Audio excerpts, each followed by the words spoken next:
Hello, traders. FX Pip Collector here. Today is Tuesday, May 6th, and this is my analysis for the US dollar Swiss. If you haven't done so yet, definitely do check out my free Discord group. It's linked down here in the corner at the end of the video. And make sure to take a look at my website, fxpipcollector.com. Watch the video on the home screen to learn more.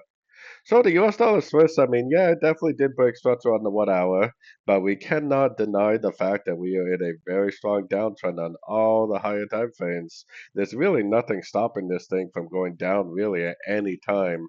And it really actually looks like a wave one, wave two, wave three. We might actually be in a wave four, then we go down for wave five.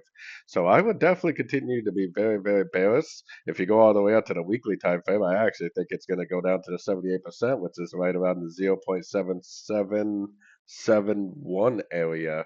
So very, very bearish on the higher time frames still.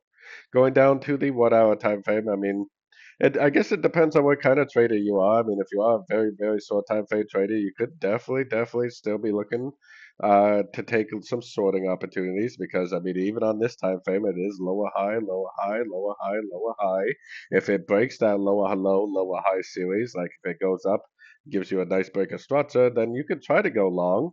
I still think there's a chance it could go up to the 50 to 61%, maybe end up doing something like this before it goes down. But because of the higher time frames, you need to be cautious about assuming that it may be more probable and more likely that it actually just keeps on going down, which is why I still am recommending shorts in a downtrend. So anyways, don't forget to like and subscribe. And as always, thank you for watching and happy trading.